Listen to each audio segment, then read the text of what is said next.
देखिए, अगर आप भी एमपी बोर्ड के सेकंड एग्ज़ाम देने का सोच रहे हैं या फिर आपने सेकंड बोर्ड एग्ज़ाम का फॉर्म भर दिया है, तो ऐसे में आपका जो टाइम टेबल है वो एमपी बोर्ड ने अनाउंस कर दिया है। नेक्स्ट मंथ 17 जून से 10th और 12th के एग्ज़ाम स्टार्ट हो जाएंगे। डेट्स वगैरह आप नोट करके रख सकते हैं। एंड ये जो एग्ज़ाम आप दे रहे हैं, इसको आपको प्रॉपर तैयारी करके देना चाहिए, क्योंकि जो मिस्टेक आपने फर्स्ट बोर्ड एग्जामिनेशन में करी है वो आपको अब इसमें रिपीट नहीं करना है, वरना आप पास नहीं हो पाएंगे एंड आपका ईयर भी वेस्ट हो जाएगा। एमपी बोर्ड काफ़ी अच्छा मौका आपको दे रहा है कि सेकंड बोर्ड एग्जाम कंडक्ट करवा रहा है। इसमें ना ही आपके पास सप्लीमेंट्री का टैग आएगा, ना ही रुक जाना नहीं कि ओपन बोर्ड की मार्कशीट आएगी। Same to same MP board जैसा ही रहेगा। इसके पेपर भी एमपी बोर्ड ने बनाने शुरू कर दिए हैं। अब इसकी तैयारी कैसे करनी है, क्या पढ़ना है, कितना पढ़ना है, इंपॉर्टेंट क्वेश्चन, इंपॉर्टेंट ऑब्जेक्टिव, पूरा कंटेंट अभी हम आपको 1 से 2 दिन में रेडी कर देंगे, देन आपको प्रोवाइड कर देंगे। आपको बस उतना पढ़ना रहेगा, आप पास हो जाएंगे। बट अभी एक अपडेट आ रही है जो कि मैं आपको बताता हूँ। उसमें यह बताया जा रहा है कि अगर आप सेकंड बोर्ड एग्जामिनेशन दे रहे हैं तो आपको फर्स्ट बोर्ड एग्जाम की मार्कशीट नहीं दी जाएगी। अब जो बच्चे इंप्रूवमेंट एग्जाम सोच के दे रहे हैं कि हम अपने मार्क्स इंप्रूव करेंगे,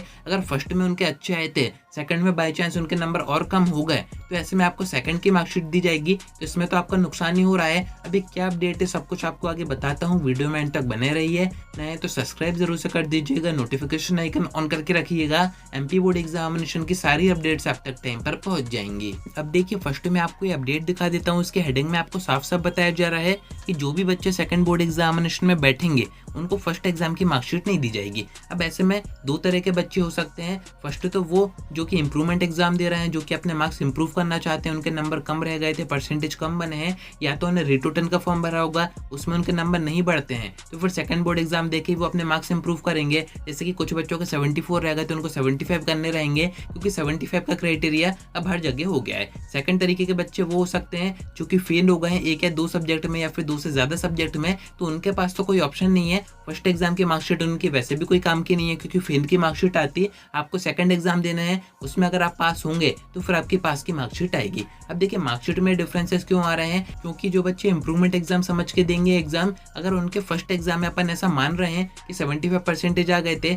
सेकंड एग्जाम अगर वो देते हैं एंड उससे उनके नंबर अगर और कम हो जाते हैं, 75 की जगह 74 हो जाते हैं, 70 आ जाते हैं, तो ऐसे में अगर आपको सेकंड बोर्ड एग्जामिनेशन की मार्कशीट दी जाएगी, जो कि आपको इस अपडेट में बताया जा रहा है कि जो भी सेकंड एग्जाम देंगे उनको सेकंड की मार्कशीट दी जाएगी, तो ऐसे में तो सीधे सीधे नुकसान हो रहा है। क्योंकि फर्स्ट में हमारे अच्छे नंबर आए थे, सेकंड में अगर हमारे कम आ जाते हैं, तो अगर हमें उसकी मार्कशीट दी जा रही है तो हमारे नंबर का यहाँ पर सीधे सीधे नुकसान हो रहा है। तो देखिए, यहाँ पर दो तरह की कंडीशन बैठी हुई है। मैंने आपको बताया, जो बच्चे फेल हो रहे हैं उनकी यहाँ पर फर्स्ट एग्जाम की मार्कशीट उनको नहीं दी जाएगी। जबकि अभी तक एमपी बोर्ड क्या करता था, अगर बच्चे फर्स्ट एग्जाम में फेल हो रहे हैं तो उनके फेल की मार्कशीट भी प्रिंट करता था।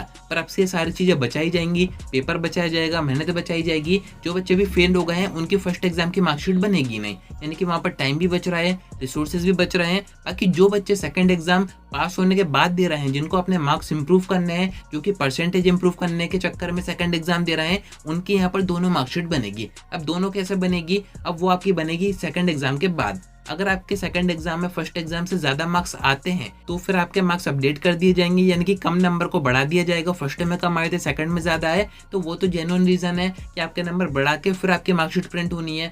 बट ऐसा नहीं होगा कि जो बच्चे फर्स्ट एग्जाम में पास हो गए उनकी मार्कशीट नहीं बनेगी, दी आपको नहीं दी जाएगी, बनाएगा एमपी बोर्ड। अगर सेकंड एग्जाम में इंप्रूव होते हैं तो आपकी फिर एक नई मार्कशीट बन जाएगी सेकंड के बेस पर। अगर सेकंड में आपके इंप्रूव नहीं होते हैं तो फिर आपकी ये जो मार्कशीट बना के रखी है फर्स्ट एग्जाम के बेस पर, यही आपको दी जाएगी। यानी कि यहाँ पर आपको समझ में आ रहा होगा, जो बच्चे फेल हो रहे हैं उनकी फर्स्ट एग्जाम की मार्कशीट किसी काम की नहीं थी, तो उनको यहाँ पर फर्स्ट की मार्कशीट दे ना दें एक ही बात है। बट जो बच्चे सेकंड एग्जाम दे रहे हैं, जो इंप्रूव करना चाह रहे हैं, जो पास होकर सेकंड एग्जाम दे रहे हैं, उनको यहाँ पर जिसमें भी ज्यादा मार्क्स आएंगे उसकी मार्कशीट दी जाएगी। बस इतना सा आपको समझना है, इसमें आपको ज्यादा कंफ्यूज नहीं होना है। अपडेट में कुछ और भी चीजें आपको बताई जा रही हैं कि 17 जून से आप सभी के एग्जाम स्टार्ट हो रहे हैं। बाकी इसके जो फॉर्म है वो 21 मई तक आप भर सकते हैं, अगर आपने अभी तक नहीं भरा है। अगर आप भी रिटोटन का फॉर्म भर के वेट कर रहे हैं कि इसका रिजल्ट आ जाए उसके बाद हम फॉर्म भरें, तो 21 तारीख का ही आपके पास टाइम है। मैंने आपको बता ही दिया था कि आपको मैक्सिमम 18, 19, 20 तक का वेट करना है, देन आपको सेकंड बोर्ड एग्जामिनेशन का फॉर्म भर देना चाहिए। तो फॉर्म आप भर देना। बाकी इसके एडमिट कार्ड कब तक आएंगे उसकी जानकारी मैं आपको आगे की वीडियोस में दूंगा। प्रिपरेशन कैसे करनी है, क्या पढ़ना है, कितना पढ़ना है, सब कुछ मैं आपको आगे की वीडियोस में बताऊंगा। कनेक्टेड रहिएगा।